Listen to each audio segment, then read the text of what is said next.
بسم اللہ الرحمن الرحیم۔ السلام علیکم ناظرین، میں ہوں شہزاد مرزا، آپ دیکھ رہے ہیں ہمارا یوٹیوب چینل ایکسپوز نیوز۔ ناظرین، ایکسپوز نیوز ہمارا فیس بک پیج بھی ہے، اس پہ بھی جا کے ہماری ویڈیوز کو دیکھ سکتے ہیں۔ ناظرین، آج جو بات کرنی ہے وہ ہے نگران سیٹ اپ، جو پاکستان میں 1990 میں پہلی بار قائم ہوا، اور اس کا قائم کرنے کا مقصد یہ تھا کہ کیونکہ ہمارا الیکشن کمیشن ہمیشہ متنازع رہا، تو انہوں نے تمام سیاستدانوں نے مل کر یہ حل نکالا کہ نگران وزیر اعظم ہو اور نگران سیٹ اپ ہو، اس کے زیر سایہ الیکشن کمیشن جو ہے وہ انتخابات صاف اور شفاف کروائے، اور تمام تر ذمہ داری نگران حکومت پر ہوگی۔ مگر ناظرین، یہ جو سیٹ اپ ہے پاکستان میں وہ چیزیں ہیں جو دنیا میں نہیں ہیں۔ انسانی حقوق کی پامالی دنیا میں نہیں ملے گی، یہاں آپ کو ملے گی۔ کرپشن 50 کروڑ تک کی معافی یہاں ملے گی، دنیا میں کہیں نہیں ملے گی۔ اور اقربا پروری جتنی یہاں ملے گی اتنی کہیں بھی نہیں ملے گی۔ نظام عدل جتنا ہمارا اچھا ہے، دنیا میں اتنا اچھا کہیں نہیں ملے گا جتنا پاکستان میں ملے گا آپ کو۔ کہنے کی بات یہ ہے کہ تمام تر جو چیزیں ہیں وہ پاکستان میں جو پائی جاتی ہے دنیا میں کہیں نہیں پائی جاتی۔ یہ نگران سیٹ اپ بھی پاکستان میں ہی پایا جاتا ہے اور دنیا میں کسی جگہ نہیں پایا جاتا، کیونکہ ایک دوسرے پہ اعتبار کسی کو نہیں ہے۔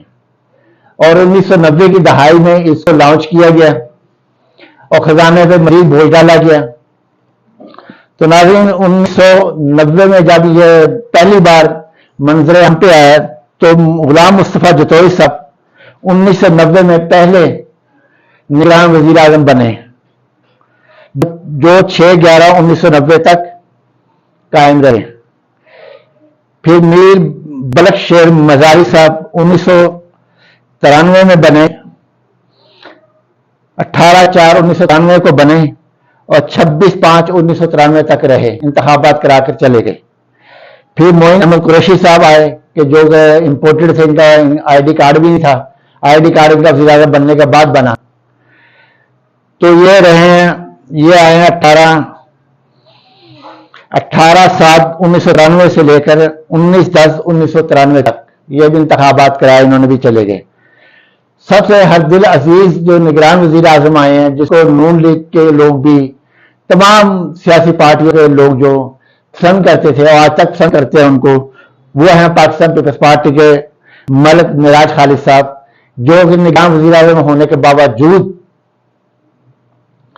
کرائے کے مکان پہ رہتے تھے، کوئی ایسی آسائش نہیں کی، پرائم منسٹر ہاؤس پہ شفٹ نہیں ہوئے۔ یہ سب سے بڑا ان کا ایک خاصہ تھا کہ وہ نگران بننے آئے تھے، نگران بن کے ہی واپس گئے ہیں، وہ کبھی انہوں نے کوئی ایسی عیاشیاں نہیں کی قوم خزانے سے۔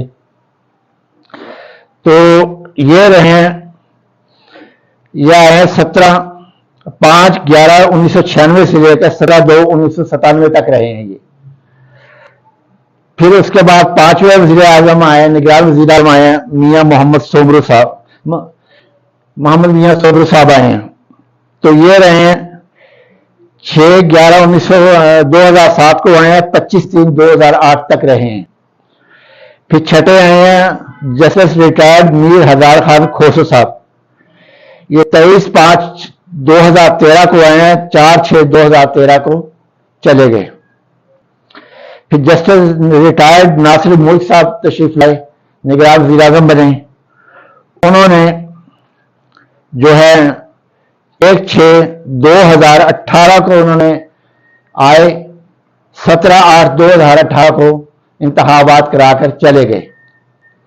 اب آئے انوار الحق کاکڑ صاحب، یہ 8ویں نگران وزیر اعظم ہیں، انہوں نے اپنا حلف لیا 12/8/2023۔ اب یہ کب جائیں گے یا پتہ نہیں ہے، 90 دن کے لیے آئے ہیں یا کتنے دن کے لیے آئے ہیں، اب یہ کوئی پتہ نہیں ہے کس وقت انتخابات کرائیں گے۔ وقت ان کا پورا ہو جائے گا، مگر لگتا نہیں ہے انتخابات کرائیں گے، کیونکہ کوئی بھی اس وقت جو معاملات چل رہے ہیں وہ معاملہ یہ چل رہے ہیں کہ یہ جو وزیر اعظم آ رہے ہیں، وزیر اعظم ہیں کاکڑ صاحب، آنے سے پہلے ہی ان کی ساری چیزیں باہر آنی شروع ہوئی سوشل میڈیا پہ، کئی تصاویر، کئی ڈاکومنٹ آنے شروع ہو گئے ہیں۔ تو ناظرین، اب مسئلہ یہ ہے کہ یہ 9 مئی کے حمایت میں اعلان کر رہے ہیں کہ 9 مئی کے لوگ ہیں ان کا ٹرائل ہونا چاہیے۔ تو 9 مئی کا اگر ٹرائل کرنا ہے تو اسلام آباد ہائی کورٹ میں